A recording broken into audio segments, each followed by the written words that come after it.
Bismillah, alhamdulillah, wassalatu wassalamu ala rasulillah wa ala alihi wa ashabihi wa man tabi'ahum bi ihsanin ila yaumiddin wa ba'd. Ma'asyiral ikhwah, azakumullah. Kita akan melanjutkan pembacaan dari kitab Al-Mushaffa min Huquqil Mustafa sallallahu alaihi wasallam karya Fadilati Syekh Dr. Shalih bin Abdul Aziz Sindi hafizahullah taala. Kita sampai pada halaman 24 yang sebelumnya kita telah baca, yaitu beberapa buah yang akan kita peroleh ketika kita mentaati Rasulullah SAW dan menjadikan beliau sebagai panutan kita. Yaitu ada 5 buah yang beliau sampaikan. Yang pertama adalah mendapatkan kemenangan, yang kedua adalah mendapatkan rahmat Allah Ta'ala, yang ketiga adalah mendapatkan hidayah, yang keempat adalah mendapatkan surga, dan yang kelima adalah mendapatkan maghfirah, ampunan Allah Ta'ala, dan mahabbah, kecintaan Allah Ta'ala kepada kita. Nah, ini adalah keutamaan ataupun ini buah yang sangat besar yang akan kita peroleh. Nah, apabila kita menetapi sunnah Rasulullah SAW, kata beliau, wa idza kana hadha ba'd fadli man lazama as-sunnata fayanbaghi an yu'lama anna man 'anada as-sunnata wa asarra 'ala tanakkubi tariqiha قد أورد نفسه الموارد وعرض نفسه لأمر عظيم. Ya, kata beliau, apabila ini yang disebutkan tadi adalah sebagian dari keutamaan bagi orang yang menetapi sunnah, ini menetapi jalannya Nabi Muhammad SAW, mengikuti petunjuk beliau dan ini mentaati beliau SAW, fayambaghi ayu ulama, maka hendaknya diketahui juga, anna man 'anada sunnata, bahwasanya orang yang menentang sunnah, wa asarra 'ala tanakkubi tariqiha, dan terus menerus dalam menjauhi ini jalan sunnah tersebut, qad awrada nafsahul mawarida, maka dia telah membawakan jiwanya tersebut, telah membawakan dirinya kepada ini tempat-tempat kebinasaan. Dia telah membawakan dirinya yaitu kepada tempat-tempat kebinasaan. Wa arrada nafsahu li amrin azim, dan dia telah menghadapkan kepada dirinya terhadap perkara yang sangat besar, yaitu bahaya yang sangat besar. Ini di sini beliau ingin menyampaikan kepada kita tentang bahaya dan ancaman orang-orang yang menjauhi sunnah Nabi Muhammad SAW setelah sebelumnya beliau menyampaikan tentang keutamaan orang-orang yang menetapi sunnah Rasul SAW. Ini agar muncul dalam diri kita ini keinginan yang kuat untuk mengikuti sunnah dan rasa takut untuk meninggalkan sunnah. Ada di sana dorongan, motivasi, dan ada ancaman. Nah, kemudian beliau mengatakan, wa yakfihi annahu mutawa'adun bil adzabil alim, dan cukuplah bagi dia ini ancaman bagi dia, cukuplah bagi dia untuk menjadi pendorong untuk tetap melaksanakan, untuk tetap menetapi sunnah atau untuk tidak meninggalkan sunnah, annahu mutawa'adun bil adzabil alim, bahwasanya dia akan mendapatkan ancaman, yaitu berupa azab yang pedih, yaitu ketika dia meninggalkan sunnah Nabi sallallahu alaihi wasallam. Ya, cukuplah ada azab yang pedih ini sebagai pengancam bagi dia dari meninggalkan dan menjauhi sunnah Rasulullah sallallahu alaihi wasallam. Ini Allah Ta'ala berfirman, nah, dalam surat An-Nur ayat 63, "Falyahdharil ladzina yukhalifuna an amrihi an tusibahum fitnatun aw yusibahum adzabun alim." Maka hendaknya berwaspada, yaitu orang-orang yang menyelisihi perintah beliau sallallahu alaihi wasallam. Berwaspada dari apa? Antusibahum fitnatun, itu dia tertimpa oleh fitnah, yaitu kesesatan, au yusibuhum adzabun alim, atau dia tertimpa oleh azab yang pedih. Yani di sini Allah Ta'ala menyebutkan ada 2 hal yang bisa menimpa orang yang menyelisihi perintah Nabi sallallahu alaihi wasallam. Yani apa? Yang pertama adalah dia tertimpa oleh fitnah, dan yang kedua adalah dia tertimpa oleh azab yang pedih. Ya, tertimpa oleh kesesatan di dunia ini, dan dia akan mendapatkan siksaan yang pedih di akhirat nanti. Na'udzubillah min dzalik. Maka ini merupakan perkara yang sangat penting untuk kita perhatikan agar kita tidak menyelisihi perintah Nabi Muhammad sallallahu alaihi wasallam. Demikian pula dalam ayat yang lain dalam surat An-Nisa ayat 115. Allah Ta'ala berfirman, "Wa may yushaqiqir rasula min ba'di ma tabayyana lahul huda wa yattabi' ghayra sabilil mu'minina nuwallihi ma tawalla wa nuslihi jahannama wa sa'at masira." Barang siapa yang menyelisihi Rasul sallallahu alaihi wasallam, ya, menjadikan dia pada satu tempat dan Rasul sallallahu alaihi wasallam pada tempat yang lain, ya. Yani dia menentang ataupun tidak satu jalan dengan Rasul sallallahu alaihi wasallam. Min ba'di ma tabayyana lahul huda, setelah jelas baginya petunjuk, wa yattabi' ghayra sabilil mu'minin, dan dia mengikuti selain jalannya orang-orang yang beriman. Ini tentu saja yang dimaksud dengan orang-orang yang beriman ketika ayat ini turun adalah para sahabat radhiyallahu anhum ajma'in. Maka para ulama mengambil ayat ini sebagai dalil juga untuk menunjukkan kewajiban kita mengikuti para sahabat radhiyallahu anhum di samping mengikuti Rasulullah SAW. Karena mengikuti jalannya para sahabat pada hakikatnya adalah kita mengikuti jalannya Rasulullah SAW.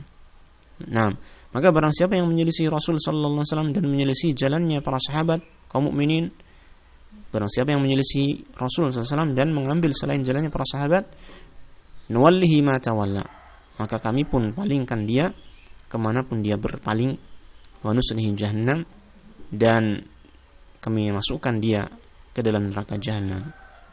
Kembali di sini Allah Ta'ala menyebutkan dua ancaman bagi orang yang menyelisih Rasulullah sallallahu alaihi wasallam. Ancaman pertama adalah dengan kesesatan di dunia, nuwallihi ma tawalla, kami sesatkan dia kemanapun dia tersesat, wa nuslihi jahannam, dan yang kedua ancaman di akhirat, kami masukkan dia ke dalam neraka jahanam, wa sa'at masira, yang mana neraka jahanam itu adalah seburuk-buruknya tempat kembali. Nah, wa mutawa'adun bi an yakuna mimman qala Allah fihi wa yawma ya'addu adh-dhalimu 'ala yadayhi yaqul ya laitani ittakhadhtu ma'ar rasuli sabila. Dan dia juga mendapatkan ancaman, mutawa'adun, terancam, ya, bi an yakuna mimman qala Allah fihi, terancam akan menjadi termasuk orang-orang yang Allah Ta'ala sebutkan dalam firman-Nya, wa yawma ya'addu adh-dhalimu 'ala yadayhi yaqul, pada hari kiamat, ketika orang zalim itu ya'addu 'ala yadayhi, ya'addu adh-dhalimu 'ala yadayhi, yaitu orang zalim itu menggigit kedua tangannya, ya, karena penyesalan yang sangat besar. Kalau dalam bahasa kita ada gigit jari, gitu ya. Ini disebutkan oleh Allah Ta'ala menggigit kedua tangannya dengan penyesalan yang sangat besar. Yaqul, dia mengatakan, ya laitani, aduhai alangkah seandainya saja, ittakhadtu, aku dahulu mengambil sabilan, jalan, ma'ar rasuli, mengambil jalan bersama Rasul ini, Rasul Muhammad sallallahu alaihi wasallam. Ini orang yang zalim, yang telah meninggalkan jalan Rasul sallallahu alaihi wasallam, ini dia mendapatkan penyesalan yang begitu dahsyat luar biasa di hari kiamat nanti, sehingga dia menggigit kedua tangannya seraya mengatakan, ya, ini seandainya saja dulu saya mengikuti jalannya Rasul sallallahu alaihi wasallam. Nah, maka kita yang masih hidup di dunia ini hendaknya kita memperhatikan ayat ini, dan jangan sampai kita termasuk ke dalam golongan orang yang menyesal di akhirat nanti. Hendaknya kita benar-benar mengikuti Rasul SAW.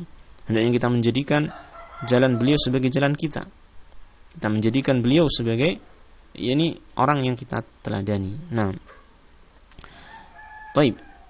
Wahada ada uqubati atau uqubata. Naam, wahada ada uqubatin atau uqubatan qad tahullu bihi fid dunya qabla al-akhirah. Dan ini di samping uqubah, hukuman, kita baca uqubatan atau uqubatin bisa, ya, karena ada ini bisa dianggap sebagai huruf jar, ya. Maka uqubatin, ada uqubatin, atau kita bisa anggap ada ini sebagai fi'il, sehingga kita baca uqubatan dia sebagai maf'ulun bih.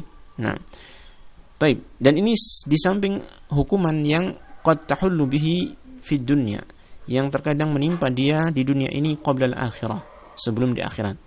Qala sallallahu alaihi wasallam, wa ju'ila dhillatu was-sagharu ala man khalafa amri. Rasulullah SAW bersabda, dan dijadikanlah zillah, yaitu kerendahan, was-saghar, dan kekerdilan bagi orang yang menyelisihi perintahku. Dalam ayat hadis ini ya nampak bahwasanya di antara hukuman bagi orang yang menyelisih perintah Rasulullah SAW di dunia adalah dia akan mendapatkan kerendahan, kehinaan dan kekerdilan di dunia ini. Nah, dan beliau mengatakan di sini sebagai pelajaran bagi kita, wal yata'ammalil mu'min wal yata'ammalil mu'minu hadhil ayatal ajibata. Hendaknya seorang mukmin merenungi, memperhatikan yakni mukjizat yang mengagumkan ini. Itu sebuah kejadian yang terjadi di zaman Nabi sallallahu alaihi wasallam, yang terjadi pada orang yang menyelisihi perintah Rasul sallallahu alaihi wasallam. Ya, fa fi sahih Muslimin, disebutkan dalam Sahih Muslim, anna rajulan akala bi shimalihi. Ada seseorang yang makan dengan tangan kirinya, makan dengan tangan kiri, padahal petunjuk Nabi Muhammad sallallahu alaihi wasallam adalah makan dengan tangan kanan, tapi dia makan dengan tangan kiri. Faqala lahu an-nabiy sallallahu alaihi wasallam, maka Nabi sallallahu alaihi wasallam bersabda kepadanya, kul bi yaminik, makanlah dengan tangan kananmu. Nah, langsung ditegur oleh Nabi Muhammad SAW agar makan dengan tangan kanan. Fastakbara 'anil amri, namun dia ternyata enggan untuk melaksanakan perintah tersebut. Ya. Padahal dia mampu. Ya. Wa qala la astati', dan dia mengatakan la astati', aku enggak bisa. Ya, dia membantah perintah Nabi SAW dengan mengatakan la astati', aku tidak bisa. Faqala sallallahu alaihi wasallam, maka beliau SAW mengatakan lastata'ta ma mana'hu illa al-kibr. Ya. Maka Nabi SAW mengatakan, kamu benar-benar enggak akan mampu makan dengan tangan kanan. Ma mana'hu illa al-kibru, yaitu kata beliau SAW, tidaklah yang menghalangi dia untuk melaksanakan perintah ini melainkan hanya sifat kibur, sifat sombong saja, kesombongan. Yani dia tidak mau melaksanakan perintah Rasulullah SAW karena sombong. Ya, maka dikatakan oleh ar-rawi, qala ar-rawi, perawi hadis mengatakan, fama rafa'aha ila fihi ay famihi ay shullat yaduhu yadan billah. Maka kata perawi, orang tersebut ya tidak lagi mampu mengangkat tangannya kanannya itu kepada tangannya, kepada mulutnya. Ya. Artinya setelah itu, ini Allah Taala menghukum dia dengan menjadikan dia tidak mampu mengangkat tangan kepada mulutnya.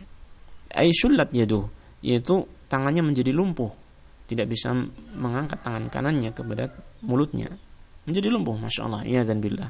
Semoga Allah melindungi kita dari hal semacam ini. Ini merupakan suatu mukjizat, yakni kejadian yang terjadi di zaman Nabi Sallallahu Alaihi Wasallam yang bisa kita jadikan pelajaran bahwasanya Allah Taala terkadang memberikan hukuman langsung di dunia ini bagi orang yang menentang dan menyelisihi jalannya Rasulullah Sallallahu Alaihi Wasallam, dan ini sebelum adanya hukuman di akhirat. Nah, maka hendaknya kita berwaspada dari menyelisihi perintah dan tuntunan Rasul Sallallahu Alaihi Wasallam. Bahkan hendaknya kita itu harus mengikuti beliau Sallallahu Alaihi Wasallam, menjadikan beliau sebagai panutan kita. Ya, kita taati beliau dalam perintah dan larangan beliau Sallallahu Alaihi Wasallam. Nah, kita cukupkan sampai sini. Kita akan lanjutkan pada pertemuan yang akan datang. Biidznillah ta'ala. Wa sallallahu wasallam ala nabiyyina Muhammadin wa ala alihi wa sahbihi ajma'in. Walhamdulillahi rabbil alamin.